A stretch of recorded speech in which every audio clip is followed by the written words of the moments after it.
ரகுபாலா அம்மா அவர்களுக்கும், முன்னின்று நிகழ்ச்சிகளை ஒருங்கிணைத்துக் கொண்டிருக்கக்கூடிய கலாநிதி அம்மா அவர்களுக்கும், இந்நிகழ்ச்சியில் சிறப்பான முறையில் ஏற்பாடு செய்து பேராசிரியர்களை தொடர்பு கொண்டு இந்த நிகழ்ச்சியில் கலந்து கொள்ள செய்வதற்கு ஏற்பாடு செய்து கொண்டிருக்கக்கூடிய பேராசிரியர் உன்னியூர் மாணிக்கவாசகம் ஐயா அவர்களுக்கும் எனது சிரம் தாழ்ந்த வணக்கத்தையும் வாழ்த்துக்களையும் தெரிவித்துக் கொண்டு, இன்றைய சிந்தனையாக மண்ணில் நல்ல வண்ணம் வாழலாம் என்ற ஒரு தலைப்பிலே சிந்திக்க இருக்கிறோம். உலக சமுதாய சேவா சங்கத்தின் நிறுவன தந்தை, அருட்தந்தை, தத்துவஞானி வேதாத்ரி மகரிஷி அவர்களின் பொற்கமல பாதங்களை வணங்கி, உலக சமுதாய சேவா சங்கத்தை சீரோடும் சிறப்போடும் நடத்தி கொண்டிருக்கக்கூடிய தலைவர் பத்மஸ்ரீ SKM மயிலானந்தம் ஐயா அவர்களை வணங்கி,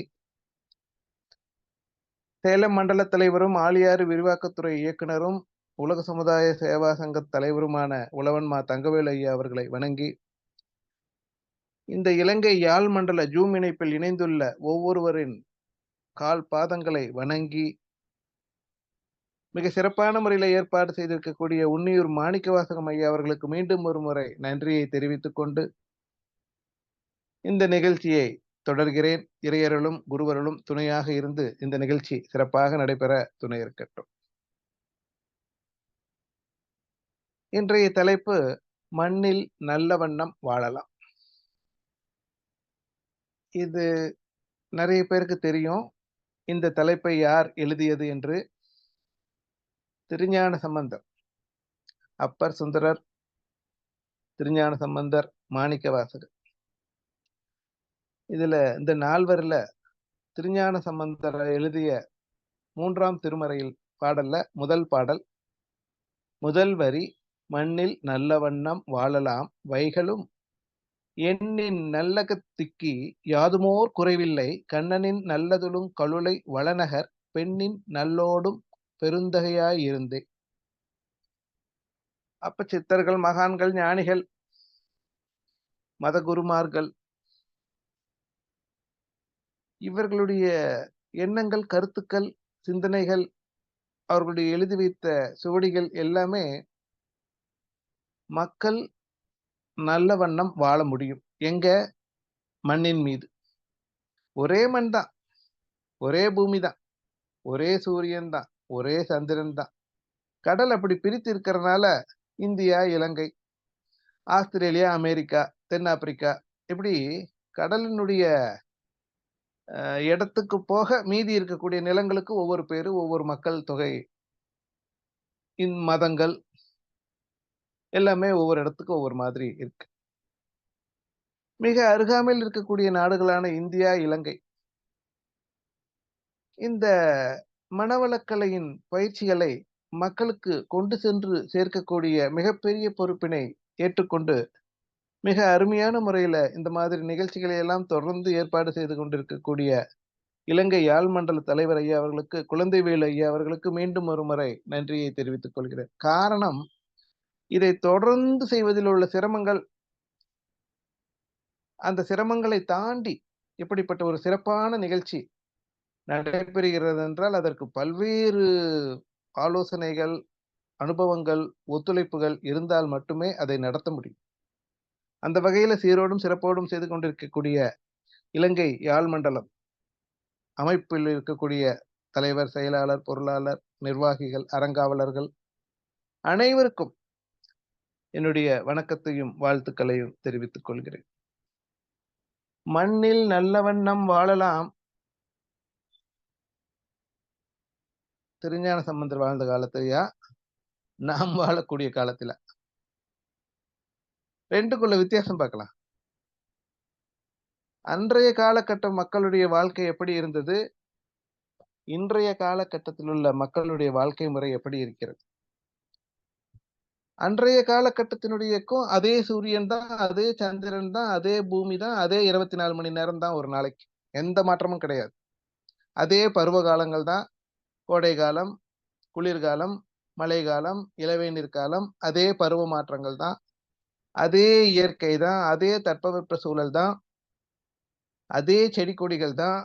இன்னும் சொல்லப்போனா அதே மாதிரி மனிதர்கள் தான். ஆனா மனிதர்களின் மனநிலை எப்படி இருக்கிறதுங்கிறதுல தான் மண்ணில் நல்ல வண்ணம் வாழ்வதற்கு அன்றைய காலகட்டத்திற்கும், இன்றைய காலகட்டத்திற்கும் உள்ள ஒரு வித்தியாசத்த நம்ம பார்க்கணும்.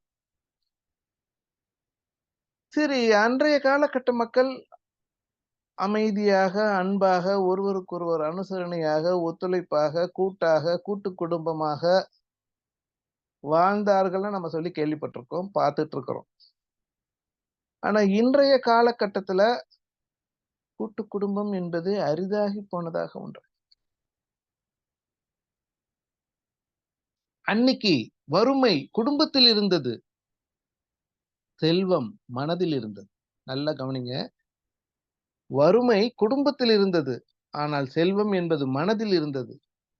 ஆனால் இன்று குடும்பத்தில் செல்வம் இருக்கிறது. மனதில் வறுமை இருக்கிறது. குடும்பத்துல செல்வம் இருக்கு. ஆனா மனசுல இன்னொருத்தருக்கு குடுக்கணும், செய்யணும், சொல்லணுங்கிறதுல வறுமை இருக்கிறது. 10 பிள்ளைகள் பெத்தாங்க. சும்மா சாதாரணமா. ஒரு பெட்ரூம் கிடையாது. ஒரு சரியான அமைப்பிலான வீடு கிடையாது. பாத்ரூம் கிடையாது. லெட்ரின் கிடையாது. சாதாரணமா 2 வருஷத்துக்கு ஒரு குழந்தை பெத்துக்கிட்டே இருப்பாங்க. 10 குழந்தைகள் சுகப்பிரசவமா வீட்லயே டெலிவரி ஆகும். ஆனா இன்னைக்கு ஒத்த பிள்ளை, ஒரே ஒரு பிள்ளை பெறுவதற்கு உண்டான சிரமங்கள் என்னங்கிறத நம்ம பார்க்கிறோம். திருமணமான புதிதில் திருமணம் ஆகுற வரைக்கும் எப்ப கல்யாணம்? பொண்ணு பார்க்கலையா? ஏன் இன்னும் பண்ணாம இருக்கீங்க? இந்த கேள்வி வரும். திருமணம் ஆயிடுச்சா? என்ன? ஒண்ணும் விசேஷம் இல்லையா? எத்தன நாள் ஆச்சு? எத்தன மாசம் ஆச்சு? ஏன் என்னாச்சு? ஏதாவது ட்ரீட்மெண்ட் எடுக்க வேண்டியது தானே? அ? இந்த மாதிரி கேள்வி போகுது. யார் வந்தாலும் சாப்பாடு முன்றைய காலத்துல. எப்ப வந்தாலும் சரி, ராத்திரி 10 மணிக்கு வந்தாலும் சரி சாப்பாடு இருக்கும், குழம்பு இருக்கும். இல்லைன்னு அதாவது இப்பதான் ஒருத்தர் வீட்டுக்கு ஒருத்தர் போகணும்னா முன்னாடியே தகவல் சொல்லிரணும். நாங்க வர்றோம். இத்தன மணிக்கு வர்றோம். எங்களுக்கு டிஃபன் வேண்டாம். நாங்க சாப்பிட்டுட்டே வர்றோம். மத்தியான சாப்பாடு மட்டும் நீங்க ரெடி பண்ணுங்க. நைட்டு ஸ்நாக்ஸ் இது சாயந்திரம் ஸ்நாக்ஸ், டீ சாப்பிட்டு நாங்க கிளம்பிடுவோம். எல்லாம் சொல்லணும். இன்றைய காலகட்டம். ஆனா அன்னைக்கு அப்படி இல்ல. யார் வேணாலும், எங்க வேணாலும், எப்ப வேணாலும், யார் வீட்டுக்கு வேணாலும், எந்த சொந்தக்காரங்க வீட்டாலும் தகவலே சொல்லாம போலாம். சாப்பாடு ரெடியா இருக்கும். சாப்பிட்டுட்டீங்களான்னு யாரும் கேட்க மாட்டாங்க. உட்காருங்க சாப்பிடலாம். அப்படிதான் சொல்லுவாங்க அந்த காலத்துல. ஆனா இந்த காலத்துல சாப்பிட்டீங்களா? சாப்பிட்டே வந்துட்டீங்களா? இன்ப துன்பம் வந்த பொழுது சகோதரர்கள், உறவினர்கள் எல்லாம் கூட்டாக இருந்து அந்த பிரச்சனைய தீர்ப்பதற்கு ஒருவருக்கொருவர் ஒத்தும், உதவியும், ஆலோசனையும் சொல்லி அந்த துன்பத்த சு சுவடு இல்லாம அழிச்சிடுவாங்க.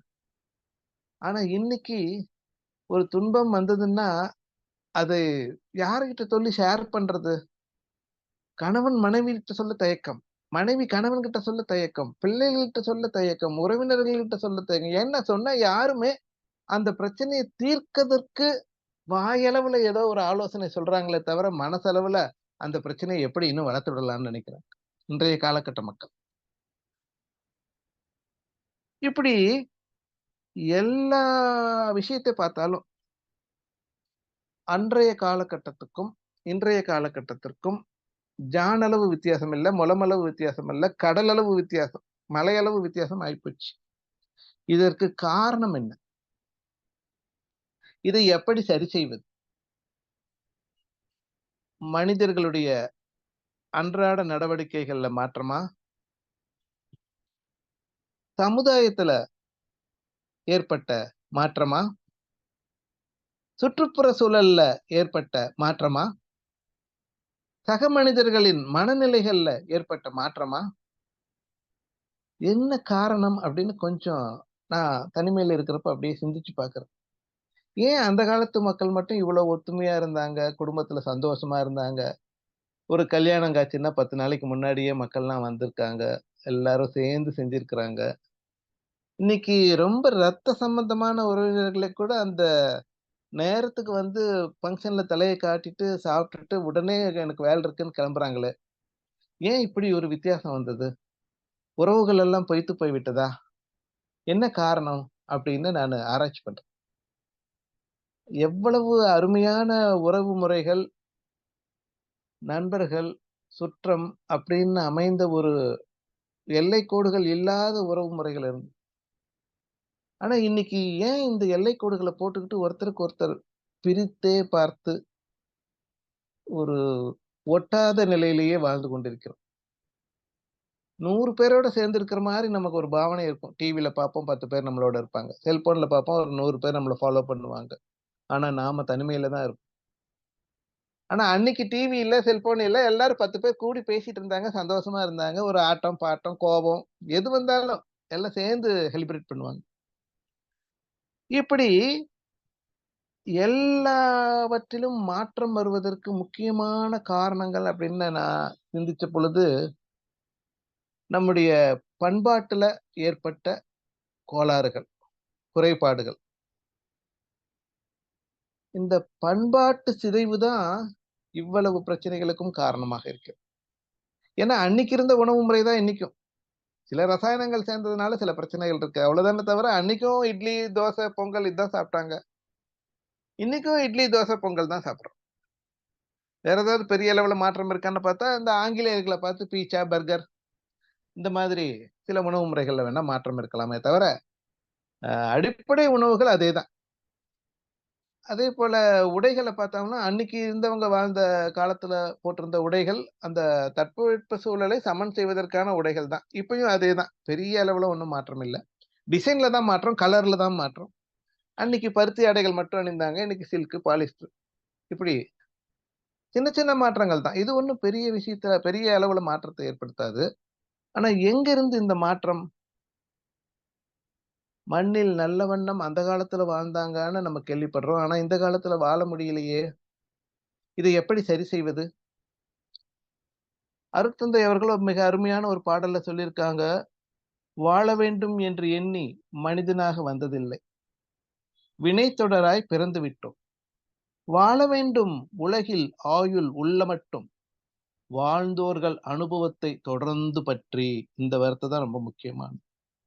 அந்த அனுபவங்கள நம்ம ஏத்துக்கிறது இல்ல. அந்த அனுபவங்கள நம்ம ஃபாலோ பண்றது இல்ல. அதையெல்லாம் ஏதோ பழமைவாதிகள் சொல்லக்கூடிய கருத்து. அது நமக்கு தேவையில்ல. நாம புதுமையா நினைக்கலாம், புதுமையா சிந்திக்கலாம், புதுமையா ஏதாவது பண்ணலான்னு பண்றப்ப தான் பல்வேறு சிக்கல்களுக்கு மனிதர்கள் ஆளாகிறார். வாழவென்ற உரிமை எல்லோருக்கும் உண்டு. வாழ்வோர்க்கு சாதகமாய் வாழுமட்டும். வாழ உள்ளோர் அனைவரும் ஒன்று கூடி வகுத்திடுவோம் ஒரு திட்டம் வளமாய் வாழ. ஆக உலகத்துல யாருமே வாழ வேண்டும் என்ற எண்ணத்தோடு பிறக்கலைங்க. பரிணாம வேக விளைவால் பிறந்து விடுகிறோம். பிறந்து விட்ட பின் நமக்குன்னு ஒரு டேட் இருக்கு. அதாவது அருட்தந்தையர்கள் சொல்லுவாங்க, எல்லாருமே ரிட்டர்ன் டிக்கெட்டோட தான் வந்திருக்கிறோம். அதுல டேட்டும், டைமும் தான் போடணும். அதுவரைக்கும் நம்ம வாழ்ந்து தான் ஆகணும். ஆயுள் உள்ள மட்டும் வாழ்ந்தே ஆக வேண்டும். உலகில் தொன்று தொட்டு வாழ்ந்தவர்களின் அனுபவங்களை தொடர்ந்தும் இன்றுள்ள மக்களின் ஒற்றுமையையும் கூட்டுமைப்பின் விளைவையும் கொண்டே ஒவ்வொருவரும் வாழ்ந்தே ஆக வேண்டிய அவசியம் ஆகிவிட்டது. வாழும் மக்களுக்கு சாதகமாக வாழும் வரையில் வாழ வேண்டிய உரிமை இவ்வுலகில் அனைவருக்கும் உண்டு. ஆகையால் வாழ வேண்டிய வாழ்ந்து கொண்டிருக்கும் அனைவரும் ஒன்று கூட்டி ஒருவருக்கொருவர் சாதகமான முறையில் வளமான வாழ்வை எய்த வாழ ஒரு பொதுவான சிறந்த திட்டத்தை வகுத்திடுவோம். நம்ம பண்டைய காலத்துக்கு வேணாம். இந்த காலத்திலேயே இப்ப இருக்கிற சூழ்நிலையிலேயே என்ன செஞ்சா இந்த பிரச்சனைகள் சரியா? அப்ப மனிதர்களுடைய செயல்பாட்டுல குற்றங்கள் பெருகிவிட்டதா? அதற்கும் அருட்தந்தை அவர்கள் ஒரு விளக்கம் சொல்றாங்க. குற்றவாளி பாவி என்று யாரும் இல்லை உலகிலே. குறைகளுக்கு காரணமோ பழைய சமுதாயம். கற்றிடுவோம் புதிய கல்வி கருத்துயர்த்தி மேலாம் கடமைகளை சிந்தித்து செயலாற்றி மகிழ்வோம். உற்ற செல்வம் உடல் உழைப்பு அறிவு இவை கொண்டு உலகுக்கு உதவியருள் தொண்டாற்றி மகிழ்வோம். மற்றவரை எதிர்பார்த்தல் கையேந்தல் வேண்டாம். மாநிதியாம் இறைவனை நம் மனத்தடியில் தொழுவோம். எவ்வளவு அருமையான ஒரு விளக்கம் பாருங்க. யார் மேலயும் நம்ம தப்பு சொல்ல வேண்டாம். மற்றவரை எதிர்பார்த்தல் கையேந்தல் வேண்டாம். எதிர்பார்த்தா தான் அது கிடைக்கலன்னா ஏமாற்றம், அதனால கவலை, அதனால கோபம், அதனால வெறி, இப்படி ஒண்ணொண்ணா தொடர்ந்து பாஸ் ஆயிட்டே இருக்கும். எதிர்பார்ப்பே இல்லன்னா, ஏமாற்றம் இல்ல, துன்பம் இல்ல, கவலை இல்ல, கோபம் இல்ல. சகஜமா அனைவரோடும் இருக்க முடியும். இந்த எதிர்பார்ப்புகள் தான் ஒரு மனிதனை இன்னைக்கு துன்பமான நிலைக்கு ஏற்படுத்துகிறது. இது முதல் காரணம். 2வது அந்த கடந்த கால அனுபவங்கள். அதுதான் அருட்தந்தை அவர்கள் மிக அழகா சொல்லியிருந்தாங்க. வாழ்ந்தவர்கள் அனுபவத்தை தொடர்ந்து பற்றி வாழணும். ஆனா இன்னைக்கு நமக்கு ஏற்பட்ட ஒரு அனுபவத்த கூட நம்ம வாழ்க்கையில பாடமா எடுத்துக்கிட்டு, அதிலிருந்து மீண்டும் அது போல ஒரு பிரச்சனை வர்றப்ப, அதிலிருந்து தவிர்க்க முயல்வதில்ல. ஒரு சின்ன கதை ஒண்ணு பார்க்கலாம். ஒரு தேவலோகம். தேவர்கள் எல்லாம் எப்படி இருப்பாங்க? ரொம்ப களிப்பாக இருப்பாங்க, மகிழ்ச்சியா அவங்களுக்கு ஒரு நாள் ஒரு விடுமுறை. இன்னைக்கெல்லாம் விடுமுறை எல்லாரும் பூலோகத்துக்கு போங்க. பூலோகத்துல மக்கள்லாம் எப்படி வாழ்றாங்க? அவங்களுக்கு என்ன தேவைன்னு பார்த்து, உங்களால முடிஞ்ச ஒரு வரத்த குடுத்துட்டு வாங்க அப்படின்னு தேவேந்திரன் சொல்றான். அப்போ ஒவ்வொரு தேவதூதரும் ஒவ்வொரு ஏரியா பக்கமா போயிட்டு இருக்காங்க. ஒரு தேவதூதர் ஒரு வீட்டுக்கு போறாரு. உள்ள ஏதோ சத்தம் கேட்குது. ஜன்னல் வழியா பார்க்குறாரு. கதவு பூட்டி இருக்கு. ஒரு பொண்ணு ஸ்டூல் மேல ஏறி புடவையால தூக்கு கயிறு மாரி மாட்டிக்கிட்டு, மேல ஃபேன்ல போட்டு தொங்கறதுக்கு ஏற்பாடு பண்ணிட்டு இருக்கு. அதாவது தற்கொலைக்கு முயற்சி பண்ணுது. உடனே இந்த தேவதூதன், "ஐயய்யோ! இது தப்பாச்சே! இந்த பொண்ண காப்பாத்தணுமே!" அப்படின்னு போய் கதவ தட்டுறாரு. அந்த அம்மா திறக்கல. தேவதூதர்கள் எந்த வடிவமும் எடுப்பார்கள். காற்று வடிவமா எடுத்து, அந்த கதவு இடுக்கு வழியா, சாவித்வாரம் வழியா உள்ள நுழைஞ்சு, உள்ள போயிர்றாரு. அங்க போய் முழு உருவத்த எடுத்து, "என்னம்மா? ஏம்மா இந்த மாரி ஒரு தப்பு செய்ற? உனக்கு என்ன பிரச்சனை? சொல்லு நான் தீர்த்து வைக்கிறேன். உனக்கு ஒரு நல்ல வரம் குடுக்குறேன். என்ன சமாச்சாரம்?" ஐயா, அந்த பொண்ணு சொல்லுது. "ஒரு 6 மாசம் நான் வந்து நல்ல சந்தோஷமா இருந்தேங்க. நல்ல உடல் ஆரோக்கியத்தோட இருக்கிறேன். நல்ல சம்பளம், நல்ல வேலை, நல்ல சம்பளம் எல்லாமே எனக்கு சிறப்பா அமைஞ்சிருக்குது. ஒரு 6 மாசத்துக்கு முன்னாடி நான் ஒரு பஸ் ஸ்டாப்ல நின்னுட்டு இருந்தேன். ஒரு பையன் தன்னுடைய கையில கட்டியிருந்த வாட்ச கழட்டி ஜோப்க்குள்ள வச்சுக்கிட்டு, அத நான் பார்த்துக்கிட்டே இருக்கிறேன். என்கிட்ட வந்து டைம் ப்ளீஸ் மேடம் அப்படின்னு கேட்கறான். நான் என்னோட கடிகாரத்துல டைம் பார்த்துட்டு இந்த டைம் சொல்றேன். Very sweet voice. எவ்வளோ அழகா பேசுறீங்களே! உங்க நேம் என்ன? அப்படின்னு சொல்லி பேச்ச ஆரம்பிச்சு, 6 மாசமா என்ன தொடர்ந்து காதலிச்சு, என்ன பல இடங்களுக்கும் கூட்டிட்டு போயி, எனக்கு பல உடல் ரீதியான உறவெல்லாம் வைத்துக்கொண்டு, இன்னைக்கு என்ன கழட்டி விட்டுட்டான். என்ன விட பெரிய பொண்ணு கிடைக்கவும், நான் அந்த பொண்ண கட்டிக்கிறேன்னு சொல்றான். இது எவ்வளோ பெரிய துரோகம் இல்லையா? இது என்னால தாங்க முடியல. நான் அதனால தற்கொலை பண்ணிக்க போறேன் அப்படின்னு சொல்லுது. உடனே தேவதூதன் வந்து, சரிம்மா முடிஞ்சது முடிஞ்சு போச்சு. இப்போ உனக்கு என்ன வரம் வேணும்னு கேளு. உனக்கு வேண்டிய வரத்த நான் குடுக்குறேன். நீ இதிலிருந்து நல்லபடியா பொழச்சுக்கோ. என்ன வரம் வேணுமோ ஒரே ஒரு வரம் கேளு. ஆனா கரெக்ட்டா கேளு. நீ கேட்ட பிறகு நான் மாத்தியெல்லாம் குடுக்க முடியாது. ஒரே ஒரு வரம் தர்றதுக்கு தான் எனக்கு அனுமதி அப்படின்னு சொல்றான். இந்த பொண்ணு என்ன கேட்கலாம்? எனக்கு பெரிய வீடு வேணும், கார் வேணும், பங்களா வேணும், நல்ல புருஷன் வேணும், நல்ல குழந்தைங்க பெத்துக்கணும், நல்ல வாழ்க்கை எனக்கு அமையணும். இப்படியெல்லாம் ஏதாவது கேட்டிருந்தா, அந்த பொண்ண பாராட்டலாம். ஆனா அந்த பொண்ணு என்ன கேட்டதுன்னா, எனக்கு இந்த 6 மாசம் தான் கடுமையான மன உளைச்சல், கடுமையான துன்பங்கள். அதனால எனக்கு இந்த 6 மாச நினைவுகள் என் மனசுல இருந்து அழிஞ்சிரணும். நான் 6 மாசத்துக்கு முன்னாடி இருந்த நிலைமைக்கு போயிட்டேன்னா போதும். எனக்கு அதுவே சந்தோஷம். நான் நல்லா சந்தோஷமா இருந்தேன். நல்லா ஆரோக்கியமா இருந்தேன். நல்லா சாப்பிட்டேன். நல்லா வேலைக்கு போனேன். நல்லா சம்பாரிச்சேன். நான் நிறைவா இருந்தேன். எனக்கு அந்த மாரி வாழ்க்கையே போதும். எனக்கு 6 மாசத்துக்கு முன்னாடி கொண்டு போங்க. இந்த 6 மாச நினைவுகளை கடந்த கால நினைவுகளை அழித்து விடுங்க அப்படின்னு சொல்றாங்க. அதுதான் உனக்கு வேணுமாமா? அப்படியே வரமளிக்கிறேன். நல்லா தூங்கி எந்திரிங்க. காலையில நீங்க 6 மாசத்துக்கு முன்னாடி போயிடுவீங்க. ஃப்ரெஷ் ஆயிடுவீங்க. காலையில தூங்கி எந்திரிக்கிறேன். அவளுக்கு எந்த பதட்டமும் இல்ல, டென்ஷன் இல்ல, எதுவும் இல்ல. அந்த 6 மாச நிகழ்வுகள் மறந்துடுச்சு. இப்ப ஃப்ரெஷ்ஷா இன்னைக்கு வேலைக்கு போலான்னு சொல்லி போயிட்டு இருக்கிறா. போய் நிக்கிறா.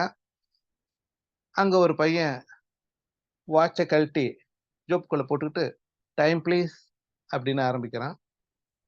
இப்ப இந்த பொண்ணுக்கு இந்த 6 மாச நினைவுகள் மனசுல இருந்திருந்தா, அது ஒரு பாடமா இருக்குமா?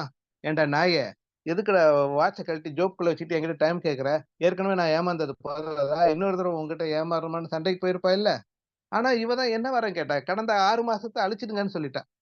அப்ப 6 மாசம் கழிச்சுனாலும் மறுபடியும் டைம் சொல்றான். மறுபடியும் அவன் ஸ்வீட் வாய்ஸ்ங்கிறான். நீங்க ரொம்ப லக்கியா இருக்கீங்கங்கிறான். இப்படி மறுபடியும் காதல் தொடரும். சோ இன்றைய கால மக்களுக்கு இதுதான் ஒரு மிகப்பெரிய பிரச்சனை. கடந்த காலத்தில் நமக்கு ஏற்பட்ட அனுபவங்களை பாடமா வச்சுக்கிட்டு, அதிலிருந்து நம்ம விடுபட்டு, வெளியேறி ஒரு புதிய வாழ்க்கைய இல்ல மீண்டும் அது போல தவறுகள்ல ஈடுபடாம செயல்படணும். ஆனா நாம என்ன பண்றோம்? அத மறந்துடணும். அது மாதிரி மறுபடியும் எனக்கு நினைவு வரக்கூடாது அப்படின்னுட்டு, மீண்டும் அதே தவறுகளை செய்து, அதே பிரச்சனையில மாட்டிக்கிட்டு, அதே சூழல்ல சிக்கிக்கிட்டு தவிக்கிறோம். இந்த சூழல்ல இருந்து எப்படி வெளிய வருவது? அப்ப மனிதர்களுடைய மனநிலை எப்படி இருக்குன்னு பார்த்தீங்கன்னா, இன்றைய காலகட்டத்தில 3 மனநிலைகள் இருக்கு. விரும்புவைகள், அதாவது ஒரு மனிதன் விரும்பக்கூடிய பொருட்கள். விரும்பாதவைகள், விருப்பமும் இல்லை, வெறுப்பும் இல்லை. உலகத்தில் இருக்கிற 99% மக்களுக்கும் இது பொது. யாரும் இதுல விதிவிலக்கு இல்ல. சித்தர்கள், மகான்கள், ஞானிகளா இருந்தா கூட அவங்கள மட்டும் விட்டுருங்க. மத்தபடி பொதுமக்களா இருக்கக்கூடிய எல்லாருக்குமே இந்த விதிமுறைகள் பொருந்தும். விரும்புபவை என்ன? நல்ல வீடு, காரு, பங்களா, தோட்டம், தொறவு, உடல் ஆரோக்கியம், மகிழ்ச்சியான வாழ்க்கை, நல்ல குடும்பம், நல்ல சுற்றம், உறவுகள், நண்பர்கள், மகிழ்ச்சியா, மனநிறைவா, எப்பயும் சந்தோஷமா இருக்கணும். இதுதான் 99% மக்களுடைய வாழ்க்கை விருப்பம். வெறுப்பவை என்ன? எனக்கு எந்த நோயும் வரக்கூடாது. என்கிட்ட வறுமை என் பக்கத்துல எட்டி கூட பார்க்கக்கூடாது. நான் எப்பயும் செல்வ செழிப்பிலேயே இருக்கணுங்கிறது தான் விருப்பம். ஆனா வறுமை என் பக்கத்திலேயே வரக்கூடாது. இது விரும்பாதது. நோய் வரக்கூடாது, வறுமை வரக்கூடாது, துன்பம் வரக்கூடாது, பிரச்சனை வரக்கூடாது. யாரும் என்கிட்ட தொந்தரவு பண்ணக்கூடாது, என்ன கோவப்படுத்தக்கூடாது, யாரும் என்கிட்ட சண்டைக்கு வரக்கூடாது. நான் போய் நின்னா பஸ் வந்துரணும் கரெக்ட் டைமுக்கு. இப்படி எல்லாம் தான் 99% நெனைக்கிறாங்க, விரும்புறாங்க, வெறுக்குறாங்க. விருப்பமும் வெறுப்பும் இல்லாதவை என்ன?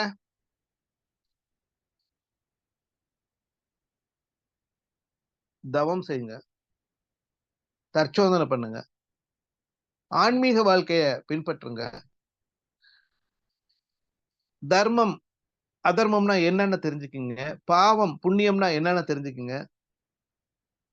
இதெல்லாம் தெரிஞ்சுக்கிட்டா தான் நாம அந்த பாவத்தையும், அதர்மத்தையும் செய்யாம, தர்மத்தையும், புண்ணியத்தையும் செய்து, நம்முடைய வாழ்க்கை தரத்தை மேம்படுத்திக் கொள்ளலாம். இன்னைக்கு பாவம், புண்ணியம், தர்மம், அதர்மம்னு பேசின ஒருத்தருக்கு எவ்வளவு பிரச்சனைன்னு நம்ம பார்க்கிறோம். பேசக்கூட முடியல. அப்ப இந்த மாதிரி ஒரு விஷயத்த தெரிஞ்சுக்க கூட ஆர்வம் இல்லாம, ஒரு பழமைவாதிகள் சொன்ன, நம்ம முன்னோர்கள் சொன்ன ஒரு கருத்துக்கள மதிக்காம, அது எதையுமே ஏத்துக்காம, நம்முடைய வாழ்க்கை முறைய நம்ம மாத்தி வாழக்கூடியது தான் இன்றைய சிக்கல்களுக்கெல்லாம் மிகப்பெரிய காரணமா இருக்கு. இப்ப வேதங்கள்லயே நமக்கு நல்ல வழி காட்டுறதுக்கான பல்வேறு விளக்கங்கள் சொல்லியிருக்காங்க. ரிக்வேதம், யஜுர்வேதம், சாமவேதம், அதர்வண வேதம். இந்த வேதங்கள்ல சொல்லப்படாத கருத்துக்களே கிடையாது. அது அன்றைய காலகட்ட மக்களுக்கும் பொருந்தும், இன்றைய காலகட்ட மக்களுக்கும் பொருந்தும், எதிர்காலத்துல இன்னொரு 500 வருஷம், 1000 வருஷம் வாழ்ந்து கழித்து பிறக்கக்கூடிய மக்களுக்கும் பொருந்தக்கூடிய கருத்துக்கள் தான். ஆனா அந்த வேதங்கள புரிந்து கொள்வதற்கு தான் மக்களுக்கு மன இயல்பு இல்ல. இது அந்த காலத்திலேயே இருந்தது. அப்ப அந்த காலத்திலேயே வாழ்ந்த சித்தர்கள், மகான்கள், ஞானிகள் என்ன பண்ணாங்க, இவ்ளோ நல்ல வேதத்த புரிஞ்சுக்கலையே மக்களு. இத எப்படி மக்கள்கிட்ட புரிய வைக்கிறது?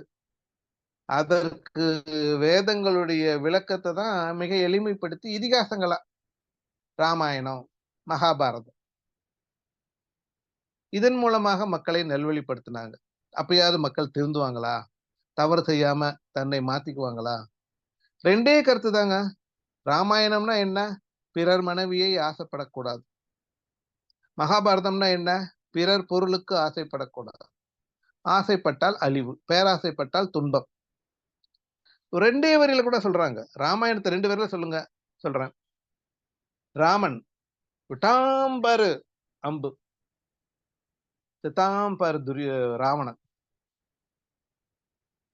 அதுதானே கத. முடிஞ்சு போச்சு இல்லையா? ராமன் அம்பு பட்டது, ராவணன் இறந்தான். தீர்ந்து போச்சு. இதான் ராமாயணம். எதனால? ராமனின் மனைவி சீதையை கவர்ந்து கொண்டு வந்தது தப்பு.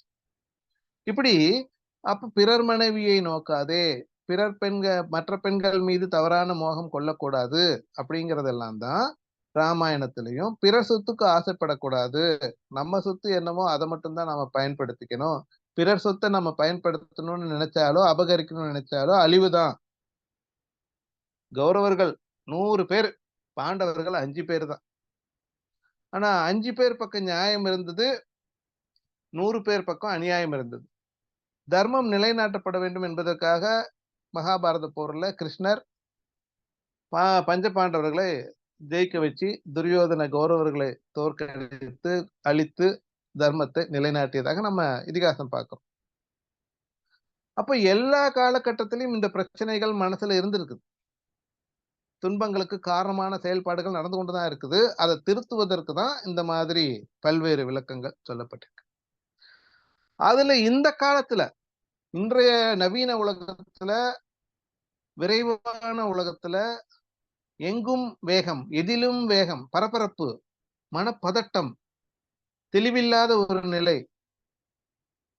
இந்த சூழல்ல மக்களை நல்வழிப்படுத்த வேண்டும் என்பதற்குத்தான் பல்வேறு மகான்கள் தோன்றிய வரிசையில நம்முடைய அருட்தந்தை தத்துவஞானி வேதாத்திரி மகரிஷி அவர்கள் தோன்றி மனவளக்கலை பயிற்சிகளை யார் ஒருவர் சரியாக பின்பற்றுகிறார்களோ, யார் ஒருவர் அதை வாழ்க்கையில் கடைபிடிக்கிறார்களோ, அவர்கள் அனைவரும் மண்ணில் நல்ல வண்ணம் வாழலாம் என்ற ஒரு முக்கியமான ஒரு காலகட்டத்துல இன்றைக்கு நமக்கு தேவையானதை சொல்லக்கூடிய நிகழ்ச்சியை மனவளக்கலை மன்ற பயிற்சிகள் மக்களுக்கு கொண்டு சேர்க்கும் நிலையில நாம் எல்லாம் செயல்பட்டு கொண்டிருக்கிறோம். ஏன்னா இன்னைக்கு காலகட்டத்துல மக்களுடைய வாழ்க்கை முறை என்பது எப்படி இருக்கிறது? இப்போ ஒரு எக்ஸாம்பிளுக்கு ஒரு பையன் வந்து +2 முடிச்சிட்டான். அவனுடைய எதிர்பார்ப்பு வேட்கையெல்லாம் கால்நடைகளோடு பழகுவது, கால்நடைகளை பராமரிக்கிறது, கால்நடைகளோடவே இணைஞ்சிருக்கணும். அப்போ ஒரு வெட்டினரி டாக்டர் ஆகணும் அப்படின்னு அவன் ஆசைப்படுறான். அவங்க அப்பா அதெல்லாம் முடியாது, நீ வெட்டினரி டாக்டர் ஆனா எனக்கு பிடிக்கல, நீ இன்ஜினியர் ஆகணும், சிவில் இன்ஜினியர் ஆகும், இல்ல எந்த இன்ஜினியர் உனக்கு பிடிக்குதோ அதுல நீ போய் சேர்ந்து படி, நீ இன்ஜினியர் ஆகிறத நான் விரும்புறேன் அப்படின்னு சொல்றாரு. உடனே அந்த பையன் என்ன சொல்றான், சரிப்பா நான் உங்க ஆசைக்கு நான் 4 வருஷம் இன்ஜினியர் படிக்கிறேன், அதுக்கப்புறம் என்னுடைய ஆசைக்கு நான் 4 வருஷம் வெட்டினரி டாக்டர் படிக்கிறேன். இப்ப அவங்க அப்பா என்ன சொல்லுவாரு, அதுக்கு நீ இப்பயே படிச்சுட்டு ஏன் 4 வருஷம் வேஸ்டா செலவு பண்ணி உன்னை இன்ஜினியர் படிக்க வச்சு அதுக்கப்புறம் நீ 4 வருஷம் வெட்டினரி டாக்டர் படிக்கணும். இன்றைய மக்களுக்கு அறிவெல்லாம் இருக்குது, எப்படி சொன்னா அதை மாத்த முடியும், எப்படி சொன்னா அதை திருத்த முடியும்னு திருந்தித்து செயல்படுறாங்க. ஆனா இந்த சிந்தனை சரியான பாதையில போகுதா அப்படிங்கிறது தான் ஒரு கேள்விக்குறியா இருக்கு. முட்டை இருக்கு பாருங்க, வெளியில இருந்து தட்டினீங்கன்னா அது ஆம்லெட், உள்ள இருந்து அது தட்டி வெளியே வந்தா ஒரு ஜனனம், ஒரு குஞ்சு பிறக்குது, ஒரு கோழி குஞ்சு கிடைக்குது. அந்த மாதிரி நமக்குள்ளேயே எல்லா ஆற்றலும் புதைந்திருக்கிறது. வெளியில போய் நம்ம எங்கேயும் புதுசா கத்துக்க வேண்டியது இல்ல. நம்முடைய முன்னோர்கள், சித்தர்கள், மகான்கள், ஞானிகள் எல்லாமே நமக்கு தேவையான நல்ல வழி ஒழுக்க பழக்கங்களை எல்லாம் சொல்லிட்டு தான் போயிருக்கிறாங்க. நாம அதை கடைபிடித்து, சிந்தித்து, இன்றைய காலகட்டத்திற்கு ஏற்றவாறு சில மாறுதல்களை வேணா செஞ்சு, அதை பயன்படுத்தி பின்பற்றினாலே போதும். மண்ணில் நல்ல வண்ணம் வாழ முடியும். ஆனா அதையெல்லாம் வெறுத்து ஒதுக்கிட்டு, அதெல்லாம் நமக்கு தேவையில்லைன்னு நினைச்சிட்டு, நாம செய்யக்கூடிய செயல்கள் தான் நமக்கு பல துன்பங்களை கொடுக்கக்கூடியதா இருக்கிறது. அப்ப நம்ம எல்லா மக்களும் விரும்பக்கூடியது என்னன்னு பார்த்தோம். விரும்பக்கூடாதது, விரும்பாதது எதுன்னு பார்த்தோம். விருப்பமும் வெறுப்பும் அதிகமில்லாத இந்த ஆன்மீகம், தவம், தற்சோதனை பயிற்சிகள் இது எல்லாம் விரும்பச் செய்ய வேண்டும். மக்கள் ஏற்றுக்கொள்ள செய்ய வேண்டும். அதுலதான் நம்முடைய செயல்பாட்டுல வெற்றி இருக்கும். அப்போ ஒவ்வொருவரும் என்ன செய்ய வேண்டும்? பல்வேறு குருமார்கள் காட்டிய நல்வழி நூல்களை சிரமமேற்று படிக்க வேண்டும். இப்போ ஒரு நூல்களை படிப்பது என்பது குருநாதர் நேரடியாக நமக்கு போதிப்பது போல. இன்னைக்கு எந்த குருநாதர் நம்ம கூட இல்ல. ஆனா அவர்களுடைய கருத்துக்கள், அவர்களுடைய நல்வழி காட்டும் நல்ல விஷயங்கள் எல்லாமே எதுல இருக்கு? அவர்கள் எழுதிய நூல்கள்ல தான் இருக்கு. அப்ப நாம என்ன செய்யணும்? தினந்தோறும் நூல்களை படிக்க வேண்டும். ஒரு நாளைக்கு ஒரு பக்கமாவது படிக்கணும். படித்து அதில் உள்ள கருத்துக்களை உள்வாங்கிக் கொள்ள வேண்டும். அதை நாம பின்பற்ற வேண்டும். அப்படி பின்பற்றும் பொழுது குருநாதருடைய நம்முடைய முன்னோர்களுடைய கருத்துக்கள் நம் வாழ்க்கையில் கடைபிடிக்கும் பொழுது நாம் மண்ணில் நல்ல வண்ணம் வாழ முடியும். இது ஒண்ணு. நம்ம குடும்பத்திலேயே நம்ம குடும்பத்து பெரியவர்கள் சில வழிமுறைகள், ஒழுக்க பழக்கங்கள், பண்பாடு இதையெல்லாம் சொல்லியிருக்காங்க. இந்த பண்பாட்டை பிறழாமல் நாம் பயன்படுத்தினாலே போதும் மண்ணில் நல்ல வண்ணம் வாழ முடியும். ஏன் நம்ம எதிர்பார்த்தது மட்டும் நமக்கு கிடைக்கலையே அப்படிங்கிற கவலை. அந்த கவலையால் வரக்கூடிய துன்பங்கள், கோபங்கள் இது எல்லாம் தான் மனிதர்களை தவறான பாதையில வழிநடத்தக்கூடிய ஒரு செயல்பாடா இருக்கிறது. இந்த நிலையிலிருந்து நாம வெளியே வந்து குருமார்கள் காட்டிய பாதையில செல்லும் பொழுது மண்ணில் நாம் நல்ல வண்ணம் வாழ முடியும். அதற்கு நாம முதல்ல செய்ய வேண்டியது என்னென்னு ஒவ்வொன்னா பார்த்துட்டு இருக்கோம். அதுல மிக முக்கியமானது நம்முடைய எண்ணங்கள். எண்ணங்களை ஆராய்ச்சி செய்து தூய்மையாக வைத்துக் கொள்ளாமல் நாம் மண்ணில் நல்ல வண்ணம் வாழ முடியாது. ஏன்னா எண்ணம் தான் மிகப்பெரிய ஆயுதம். எண்ணம் தான் சொல்லாகிறது, சொல்தான் செயலாகிறது, செயல்தான் பழக்கமாகிறது, பழக்கம்தான் வழக்கமாகிறது, வழக்கம்தான் மீண்டும் எண்ணமாக மாறுகிறது. இப்போ ஒரு சின்ன ஒரு எக்ஸாம்பிள் பார்க்கலாம். ஒரு மனிதன் வந்து கத்திய விளையாட்ட தூக்கி போட்டு விளையாண்டுட்டு இருக்கிறான். அந்த கத்தி ஒருத்தர் மேல பட்டு ஒரு காயம் ஏற்பட்டுடுச்சு. இது இன்னொரு மனிதனுக்கு ஒருவன் கத்திய பயன்படுத்துறதுல காய்கறி எல்லாம் வெட்டிட்டு இருக்கிறான். அதுல அஜாக்கிரதையா செய்ததன் மூலமாக ஒரு காயத்தை ஏற்படுத்திக் கொள்கிறான். அதுவும் ஒரு துன்பத்தை ஏற்படுத்துகிறது. இதுவும் ஒரு பழி செயல் பதிவுதான். திட்டமிட்டு கத்தியை கொண்டு போய் ஒருத்தரை கொலை செய்யணும்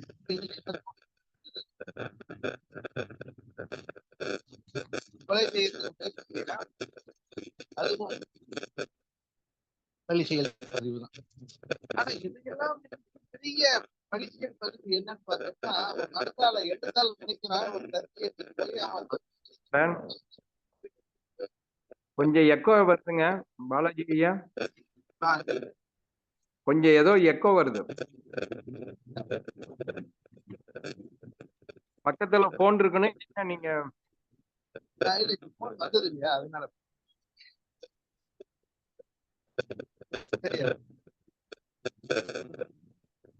என்ன சவுண்ட்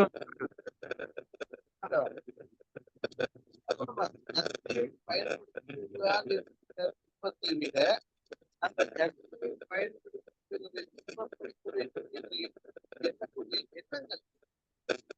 பெரிய வழிச்சியல்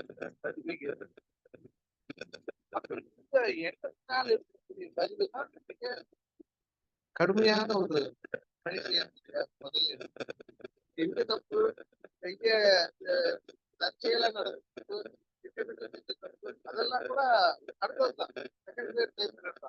ஆனா எண்ணத்தால நம்ம நடக்கும் இல்லையா, பிறரை கொல்ல வேண்டும், கட்ட சுத்தமா வெட்ட வேண்டும் அப்படின்னு நடக்கும் இல்லையா, அதுதான் மிகப்பெரிய தப்பு.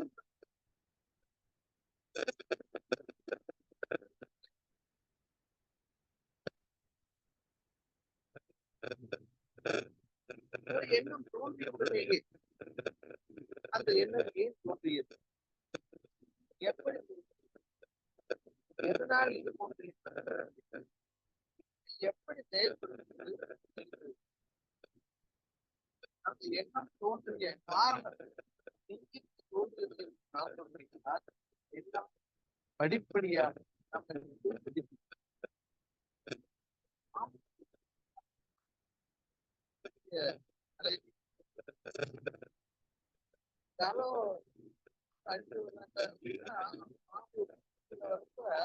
தலையை உள்போட்டு தலையை மேல் நோக்கி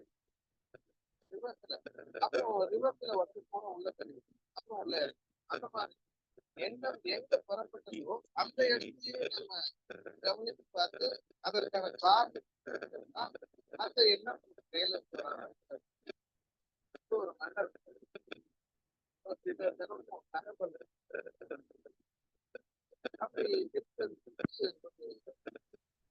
சந்தன மர வியாபாரி அந்த நேரத்தில்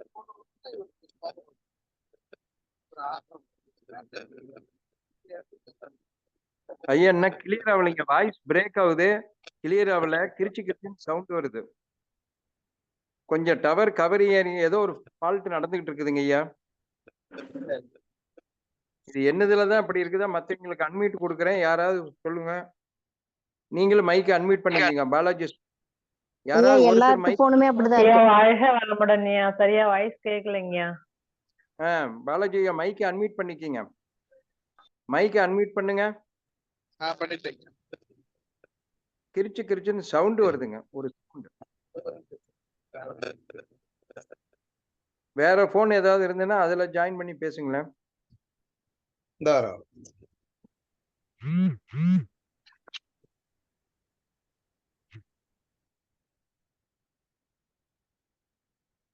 இப்ப சரியா இருக்காங்க. இப்ப கரெக்டுங்க, இப்ப துல்லியமா இருக்கு. சரிங்க. அப்ப அந்த சந்தன வியாபாரி கடைக்கிட்ட போகும் பொழுது மட்டும் மன்னனுக்கு ஒரு மாதிரி ஆத்திரம், கோபம் வருது. எதனாலன்னு தெரியலையே அப்படின்னு சொல்லிட்டு மந்திரி கிட்ட கேக்குறாரு. எதனால அந்த வியாபாரிகிட்ட போறப்ப மட்டும் எனக்கு இந்த மாதிரி மனசுல கோபம் வருது, ஆத்திரம் வருது அப்படின்னு சொல்லி கேட்கும் பொழுது, மந்திரி நான் என்ன நாளைக்கு பார்த்துட்டு வர்றேங்கன்னு சொல்லி அந்த மர வியாபாரி கடைக்கு போறாரு. என்னப்பா வியாபாரம்லாம் எப்படி இருக்கு அப்படின்னு கேட்கிறாரு. வியாபாரம் சுமாரதாங்க இருக்கு, சந்தன மரம்லாம் யாருங்க விரும்பி வாங்குறாங்க, இந்த அரசர் எப்ப இறப்பாருன்னு நான் பார்த்துட்டு இருக்கிறேன். அவர் இறந்தாருன்னா சந்தன மரத்தை எல்லாம் எல்லாரும் வாங்குவாங்க, அவரை அடக்கம் பண்றதுக்கு. அந்த மாதிரி ஒரு வியாபாரம் ஆகும் நான் எதிர்பார்த்துட்டு இருக்கிறேன் அப்படின்னு சொல்றாரு. மந்திரிக்கு புரிஞ்சு போச்சு. ஓ, இந்த எண்ணம் தான் மன்னருக்கு அந்த மாதிரி ஒரு மாற்றத்தை, கோபத்தை, ஆத்திரத்தை ஏற்படுத்துது அப்படின்னுட்டு. நீ மன்னர் வந்து புதுசா இப்ப அரண்மனையில ஒரு ரூம் கட்டுறதுக்கு ஏற்பாடு பண்ணியிருக்காருப்பா. இந்த சந்தன மரத்தை எல்லாம் அவர் வாங்கி அங்க வேலைப்பாடுள்ள பொருட்களை எல்லாம் செய்ய போறாரு. அதனால இந்த சந்தன மரத்தை எல்லாம் மன்னருக்கு நீ வித்துடு அப்படின்னு சொல்லிட்டு போயிடுறாரு. உடனே அந்த வியாபாரிக்கு ரொம்ப மனம் மகிழ்ச்சி ஆகுது. ஆஹா, நம்ம மரமெல்லாம் வித்துடுச்சே, இந்த மன்னர் வாழ்க, இந்த மன்னர் வளர்க, இந்த மன்னரால நமக்கு நல்ல வியாபாரம் ஆயிடுச்சு, அவர் வாழ்க வளர்க அப்படின்னு பாராட்டிக்கிட்டே இருக்கிறாரு. அடுத்த நாள் அந்த மன்னர் அந்த கடை பக்கமா வர்றாரு. அந்த கடைக்கிட்ட வரப்போ அவருக்கு எந்த கோபமும் வரல, ஆத்திரமும் வரல. அந்த வியாபாரி இவரை பார்த்து வணங்குறாரு. மன்னரும் அவருக்கு ஆசீர்வாதம் பண்றாரு. அப்போ அவரு தவறான அந்த வியாபாரியினுடைய எண்ணம் அந்த மன்னருக்கு போய் சென்று சேர்ந்து அவருக்கு அந்த கோபத்தை, ஆத்திரத்தை ஏற்படுத்துது. சோ இந்த எண்ணம் தான் முதல்ல பல பிரச்சனைகளுக்கு காரணமா இருக்கு, பல தவறுகளுக்கு காரணமா இருக்கு, பல துன்பங்களுக்கு காரணமா இருக்கு.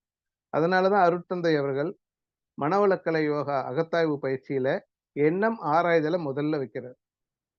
எண்ணம் ஆராய்தல் சரியா இருந்ததுன்னா அதுக்கப்புறம் ஆசை சீரமைக்கப்படும். ஆசைகள் சீரமைந்த பிறகு எண்ணம் ஆராய்தல், ஆசை சீரமைத்தல், சினம் தவிர்த்தல், கவலை ஒழித்தல், அப்படி ஒவ்வொன்னா சரியாயிட்டே நம்முடைய வாழ்க்கை முறை சிறப்பாயிடும். அதுதான் அருட்தந்தை அவர்கள் ஒரு பாடல்ல சொல்றாரு. தேவையே விருப்பமாய் பழக்கத்தால் ஆசையாம், தேவை முடிந்திட தடையானால் சினமாகும், தேவை பொருள் தனக்கென காக்க கடும் பற்றாம், தேவையாம் பருவத்தான் பெண் நட்பே மோகமாம், தேவைக்கு சூழ்நிலை கருத்து மதிப்பே மதம், தேவையால் எழும் சினம் இருப்பில் வைத்தால் வஞ்சம், தேவையால் ஆறுகுணம் தோன்றிடும் மிகுந்திடும், தேவையும் பொருட்களும் அறிவும் சமம் கொள்வோம். அப்ப முதல்ல எண்ணங்களை ஆராய்ச்சி செய்து அதற்கு பிறகு ஆசைகளை சீரமைத்து சினத்தை தவிர்த்து கவலையை ஒழித்து நம்முடைய நான் யார் என்ற தன்னிலை விளக்கம் பெற்று வாழும்போது மண்ணில் நல்ல வண்ணம் வாழ முடியும். அப்ப அருட்தந்தையருடைய ஒவ்வொரு பயிற்சியும், ஒவ்வொரு விளக்கமும் நம்முடைய களங்கங்களை தூய்மை செய்து கொண்டு, நீங்க களங்கங்களை தூய்மை செய்யாமல் எந்த ஒரு வெற்றியும் பெற முடியாது. பழிச்சுமை பதிவுகள் நம்ம கிட்ட இருக்கக்கூடிய சஞ்சீத கர்மா, பிராரப்த கர்மா, ஆகாமிய கர்மா, இந்த கர்மவினை பதிவுகள் நீங்காமல் நாம் மண்ணில் நல்ல வண்ணம் வாழ முடியாது. அப்ப இந்த கர்மவினை பதிவுகள் நீங்குவதற்கு என்ன வழி? தானமும் தவமும் ஒன்றே வழி. தவம் செய்துதான் கர்மவினை பதிவுகளை நீக்கிக் கொள்ள முடியும். தர்மம், பிறருக்கு உதவி செய்து பிறர் துன்பத்தை போக்குவதன் மூலம்தான் நாம் அந்த வினைப்பதிவுகளை நீக்கிக் கொண்டு மண்ணில் நல்ல வண்ணம் வாழ முடியும். அப்ப இந்த 6 தீய குணங்களை நாம் மாற்றிக்கொண்டு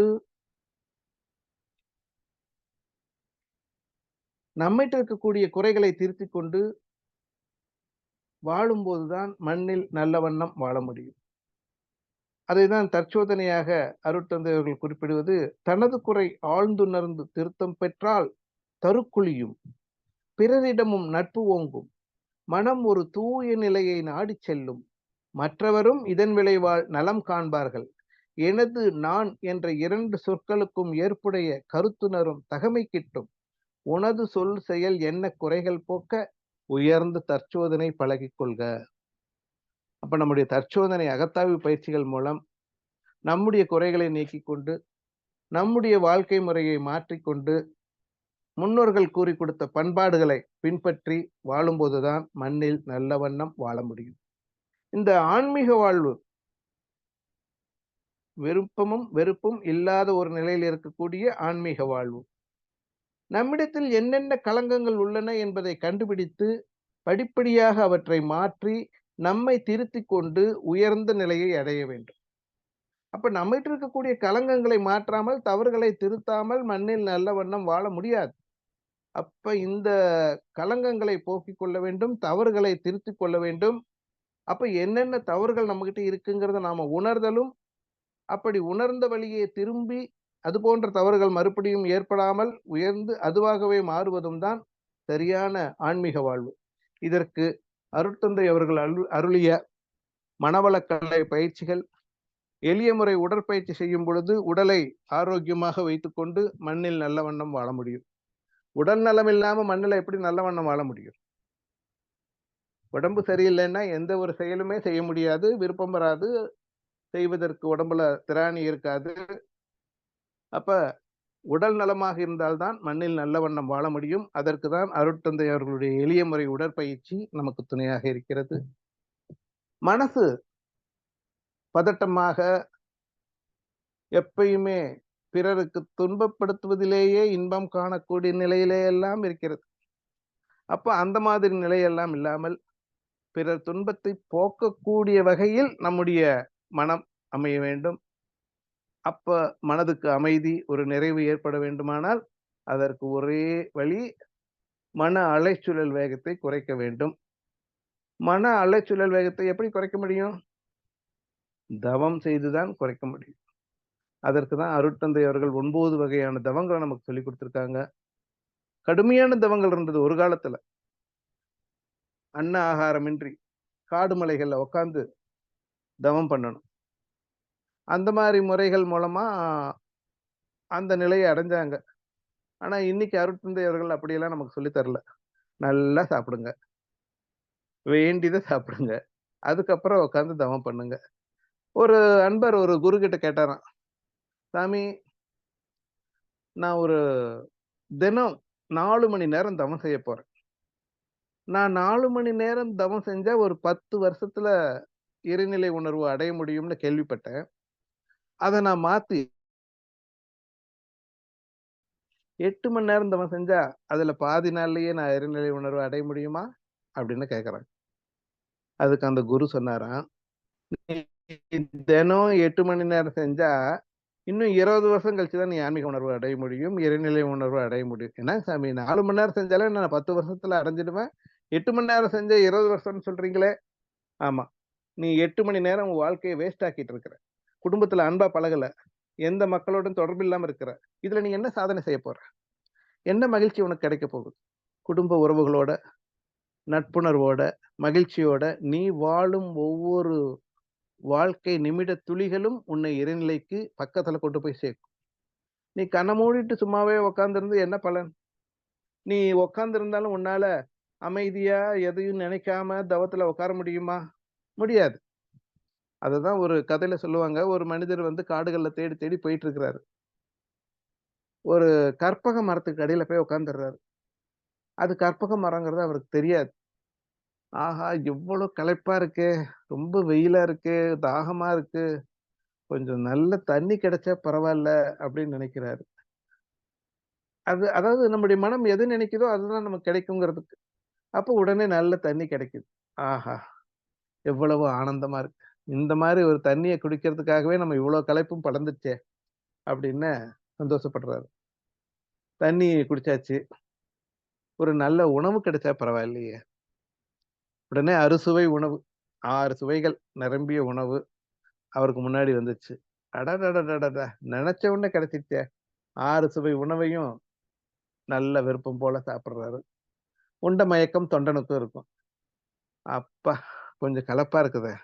ஒரு நல்ல ஒரு பஞ்சு மெத்த இருந்ததுன்னா, அப்படியே படுத்து தூங்குனோம்னா சுகமா இருக்குமே! அப்படின்னு நெனைக்கிறாரு.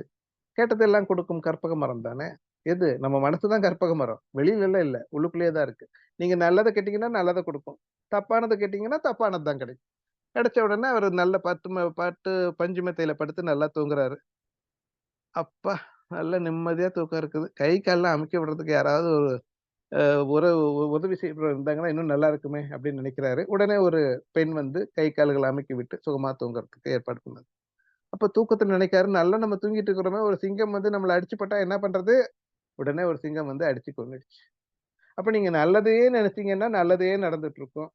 தவறானது நினைச்சீங்கன்னா, தவறானது தான் கிடைக்கும். அந்த கற்பக மரம் வேற எதுவும் இல்ல. நம்ம மனம் தான். அப்ப நம்ம மனசுக்கு நல்லதையே நினைக்க செய்யறது எது? தவமும், தற்சோதனையும்.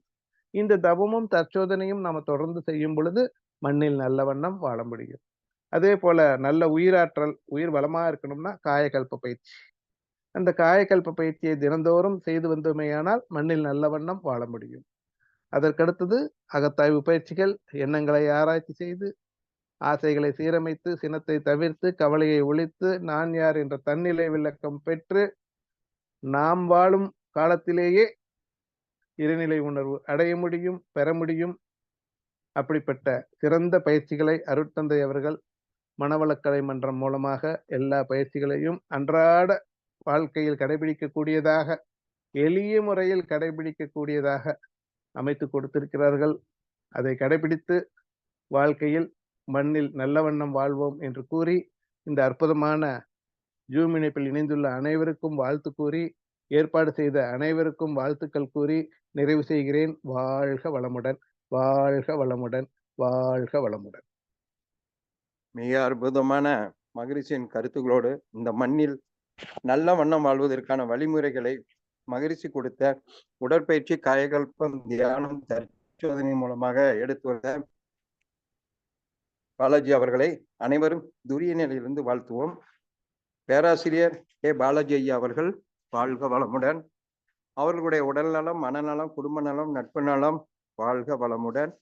அவர்களுடைய ஆன்மீக சேவை வாழ்க வளமுடன், வாழ்க வளமுடன். இந்த இணைப்பில் கலந்து கொண்டுள்ள அத்துணை நல்ல உள்ளங்களும் வாழ்க வளமுடன்.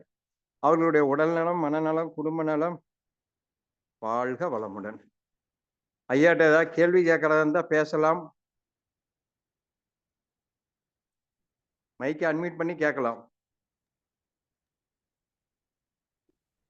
வாழ்க வளமுடன் பாலாஜி ஐயா. வாழ்க வளமுடன்மா. ரொம்ப சிறப்புங்கய்யா. ரொம்ப நாளைக்கு அப்புறம் நல்ல அருமையான ஒரு ஸ்பீச் கொடுத்தீங்க. மகிழ்ச்சி பயிற்சிகளும் லவங்களும் செஞ்சா எந்த அளவுக்கு நம்ம நல்லா இருக்குங்கிறது அருமையா திருப்பி திருப்பி நல்லா எடுத்து வச்சீங்க. கற்பக மர கதை ரொம்ப சூப்பராக அருமையா இருந்தது. அதே போல நம்ம எல்லாமே கதைகளையும் கருத்தை வச்சுதான் சொல்லியிருக்கிறாங்கிற அருமையா சொன்னீங்க. ராமாயணம், மகாபாரதம் எல்லாம் அதெல்லாம் நம்ம கருத்தை விட்டுட்டு கதையை மட்டும் பிடிச்சிக்கிட்டு நம்ம உடன் தங்கள் கூட அடிக்கடி சொல்லுவார், அடா சக்குன்னு சக்கையை மட்டும் பிடிச்சிட்டு இருக்கிறோம் அப்படின்னு சொல்லுவார். அந்த மாதிரி ரொம்ப ரொம்ப ரொம்ப அருமைங்க. ரொம்ப அருமை, ரொம்ப நல்லா இருந்தது. வாழ்த்துக்கள், வாழ்த்துக்கள். உங்கள் பணி சிறக்கட்டும் ஐயா. வாழ்க வளமுடன்மா. வாழ்க வளமுடன். பாப்பு டீச்சர் அவர்களுக்கு நன்றி, வாழ்த்துக்கள். வேற யாராவது ஐயாவிட்ட பாலாஜி அண்ணா வாழ்க வளமுடன்ண்ணா. வாழ்க வளமுடன். அண்ணா பாமா பேசுறேன். ரொம்ப நல்லா சிறந்த தலைப்பு எடுத்திருக்கீங்கண்ணா. மண்ணில் நல்ல வண்ணம் வாழலாம் அப்படின்னு. எனக்கு என்ன ஒரு டவுட்னா, வண்ணம்னா என்ன, எண்ணம்னா என்னண்ணா? வண்ணம்னா பதிவுகள் தான்மா. ஓஹோ, சரிண்ணா. நம்மகிட்ட வரக்கூடிய பதிவுகள் தான். அதுதான் நம்மள நல்ல வண்ணம் வாழ வைக்குதா, இல்ல தவறான வழியில போக வைக்குதா அப்படிங்கிறது. அதுதான் நான் சொன்ன சஞ்சித கர்மா, பிராரப்த கர்மா, ஆகாமிய கர்மா. இந்த பதிவுகள மாத்தாம நம்மளால நல்ல வண்ணம் வாழ முடியாது. அந்த பதிவுகள மாத்துனோம்னா தான் நம்ம நல்ல வண்ணம் வாழ முடியும் அப்படிங்கிறது.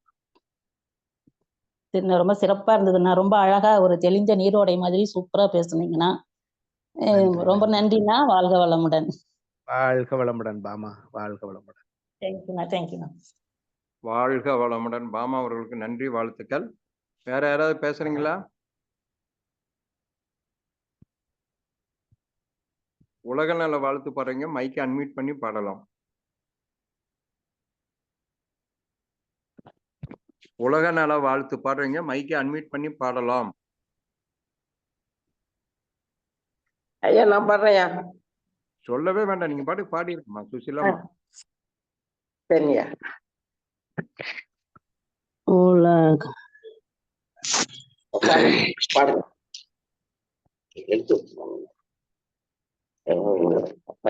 என்னாச்சு? அம்மா வாழ்க வளமுடன்.